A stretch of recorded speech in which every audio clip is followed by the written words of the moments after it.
Pernah kepikiran nggak sih apa aja isi kotak perkakas seorang montir profesional? Hari ini kita nggak cuma ngintip isinya, tapi kita bakal bongkar abis sistem dan logika di baliknya. Yuk kita mulai? Kita semua pasti pernah kan, masuk ke bengkel, lihat dinding yang isinya perkakas semua. Terus mikir, ini semua sebenarnya buat apa sih? Kok bisa ada begitu banyak jenis kunci yang kelihatannya mirip tapi beda? Nah, jawabannya ternyata simpel banget. Ini bukan sekedar koleksi logam acak. Ini adalah sebuah sistem yang dirancang dengan sangat teliti, di mana setiap alat punya peran super spesifik buat ngatasin setiap masalah mobil yang mungkin muncul. Oke, sekarang kita bedah sistem ini. Jadi, pada dasarnya, semua peralatan seorang profesional itu bisa kita bagi jadi 3 keluarga besar. Inilah fondasi dari semua pekerjaan di bengkel.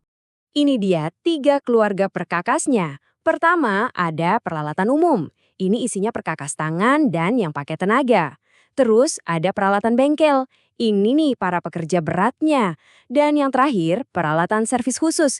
Ini para spesialis yang butuh presisi tinggi. Yuk kita kenalan lebih dekat satu persatu. Kita mulai dari yang paling sering kita lihat, para pahlawan sehari-hari.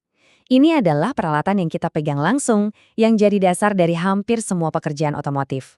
Mulai dari kunci pas yang sederhana, sampai bor yang bertenaga. Di keluarga ini, ada 2 cabang utama. Pertama, ada perkakas tangan atau hand tools. Ini andalannya kekuatan dan kontrol tangan kita. Penting banget buat presisi. Misalnya buat ngerasain pas atau enggaknya kekencangan baut. Nah, di sisi lain, ada perkakas bertenaga atau power tools. Ini pakai listrik atau udara buat kasih kita kecepatan dan kekuatan ekstra pas lagi butuh. Coba deh kita lihat dunia perkuncian aja. Ada kunci pas buat nyelip di ruang sempit. Ada kunci ring yang meluk bautnya biar cengkramannya maksimal dan gak ngerusak. Ada kunci sok pakai recet biar kerjanya cepet banget. Sampai kunci Inggris yang bisa diatur-atur ukurannya. Setiap desain ini adalah solusi buat masalah yang beda-beda. Ada cara gampang buat ngingetnya nih. Anggap aja perkakas tangan itu jari-jari kita, buat presisi dan pakai perasaan. Sementara itu, perkakas bertenaga kayak impact wrench atau gerinda angin itu ibarat otot kita, buat ngasih tenaga super besar biar kerjaan berat kelar lebih cepat. Oke, sekarang kita mundur sedikit. Dari perkakas yang kita pegang, kita pindah ke para raksasa di bengkel. Ini adalah alat-alat super besar yang tugasnya nanganin beban berat, yang bikin kerjaan-kerjaan besar jadi mungkin buat dilakuin. Kenapa alat-alat raksasa ini penting banget? Coba lihat angka ini, 1,5 ton. Itulah berat rata-rata mobil zaman sekarang. Buat ngangkat beban segitu, ini bukan lagi soal kekuatan, tapi soal fisika, dan yang paling penting, keselamatan. Disinilah peran peralatan bengkel jadi krusial. Nah, inilah yang kita sebut peralatan bengkel atau workshop equipment.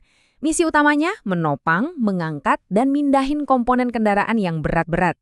Kita ngomongin soal car lift yang bisa ngangkat seluruh mobil, engine keren buat ngeluarin mesin, sampai kompresor udara yang jadi sumber nafas buat banyak perkakas bertenaga lainnya. Nah, yang ini tolong perhatikan baik-baik ya, karena ini penting banget. Pertama, posisikan dongkrak di titik angkat mobil yang sudah ditentukan. Kedua, angkat mobilnya. Dan ketiga, ini yang sama sekali nggak bisa ditawar. Selalu pasang jack stand sebagai pengaman sebelum ada bagian tubuh kita yang masuk ke kolong mobil. Ingat, dongkrak itu buat ngangkat. Tapi, jack stand itu yang nyelamatin nyawa. Oke, sekarang kita masuk ke keluarga yang paling canggih. Kalau perkakas tangan itu jari dan perkakas bertenaga itu otot, nah yang ini adalah otaknya. Inilah alat-alat yang mengubah seorang montir jadi teknisi ahli. Alat-alat ini tuh ibaratnya kayak perlengkapan diagnosis dokter.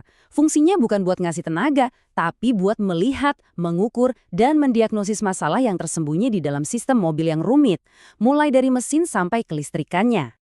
Disinilah kehebatannya kelihatan. Setiap alat punya misi yang sangat spesifik. Misalnya, compression tester itu bukan cuma ngecek mesin, tapi seolah-olah mendengarkan detak jantung setiap silinder. Multitester itu jadi detektif kelistrikan, tugasnya memburu di mana letak korsleting.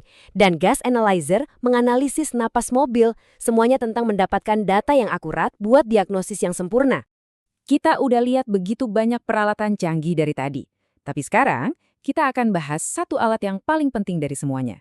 Dan mungkin ini bukan yang kalian bayangkan. Setelah lihat semua kunci-kunci, dongkrak, dan alat pindah yang canggih ini, coba deh pikir sebentar. Menurut kalian, apa sih satu-satunya alat yang paling krusial di seluruh bengkel? Jawabannya, alat yang paling penting itu ternyata nggak terbuat dari baja. Alat itu adalah pikiran kita, pengetahuan untuk milih alat yang tepat, kedisiplinan buat menggunakannya dengan benar, dan komitmen penuh pada keselamatan. Tanpa 3 hal ini, kotak perkakas semahal apapun di dunia, ya cuma tumpukan logam yang berbahaya. Aturan-aturan emas ini bukan sekedar daftar ya, ini adalah kebiasaan yang mendarah daging bagi seorang profesional sejati. Selalu pakai alat pelindung diri. Selalu pakai alat sesuai fungsinya. Selalu pastikan peralatan dalam kondisi prima. Dan selalu jaga tempat kerja tetap bersih dan rapi. Inilah yang membedakan amatir dari seorang ahli. Jadi, intinya begini, alat yang tepat, entah itu kunci pas di tangan kita atau pengetahuan di kepala kita, punya kekuatan untuk mengubah segalanya. Pertanyaannya sekarang bukan lagi cuma soal mobil. Dengan pemahaman ini, kira-kira masalah apa lagi yang siap kamu selesaikan?